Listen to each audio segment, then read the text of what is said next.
April থেকে রাজ্যে চালু হবে বেকার ভাতা। শালা এবার তো মেয়ের মা মানতে আমায় বাধ্য।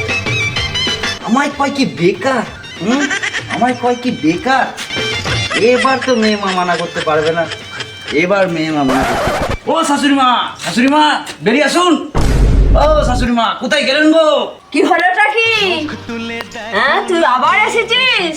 অত শত বাদ দিন শাশুড়ি মা, আমি এখন আপনার মেয়ের হাতটা চাইতে এসেছি। আমি তোকে একদিনই বলেছি তোর মতো বেকার লম্পট চরিত্রহীন ছেলের সঙ্গে কোনোদিন বিয়ে দেবো না। আপনি আমাকে বেকার বললেন? হ্যাঁ, আপনি আমাকে বেকার বললেন। আপনি জানেন আমি এখন কত টাকার মালিক? হ্যাঁ, আপনি জানেন আমি কত টাকার মালিক? 90,000 টাকার মালিক।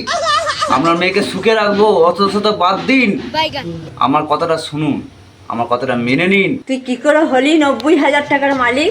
তোর পকেটে 9টা টাকা নেই, আর তুই হয়েছিস আমি 90,000 টাকার মালিক। টিভিটা খুলে দেখুন, খবরটা ভালো করে দেখুন। আমি এখন 1500 টাকার মালিক। প্রত্যেক মাসে বাড়িতে বসে বসে 1500 টাকা ইনকাম করব। ঠিক আছে? যুব ভাতার নাম শুনেছেন? যুব ভাতার চাকরি করি এখন আমি। ঠিক আছে? কি 1500 টাকায় তোর সংসার চলবে? তুই নিজেই কি খাবি আর আমার মেয়েকেই কি খাওয়াবি? আরে আপনি তো আমার 1500 টাকাটা দেখছেন, আপনার মেয়ের সঙ্গে যদি আমার বিয়ে হয় তাহলে আপনার মেয়ে পাবে লক্ষ্মী ভান্ডার 1500 টাকা। আর তারপর আমার মা আছে, আমার মা বৃদ্ধ ভাতা পায় 1000 টাকা। তাহলে কত হলো শাশুড়ি মা? 4000 টাকা। অত শত বাদ দিন, আপনার সঙ্গে অত কথা বলে দরকার নেই। যে বিয়ে করবে তাকে ডাকুন, ডাকুন আপনার মেয়েকে। ও সাথী, সাথী বেরিয়ে আসো, বেরিয়ে আসো সাথী, বেরিয়ে আসো। বিজয়, আমার বিজয় এসছে গো, আমার বিজয় এসছে।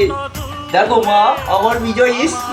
দেখ কি বলছে, আবার এসেছে পাঁটাটা কি বলছে, দেখ তোকে বিয়ে করবো। বিজয় এখন মাসে 1500 টাকা করে পাবি। এখন 5 বছরে 90,000 টাকার কেস আছে। আমি ও কি বিয়ে করবো মা? তুমি জানো মাসে 1500 টাকা কত কষ্ট করে পাই? আমার জন্য এসছে বিজয়, আমার বিজয় আমার জন্য এসছে।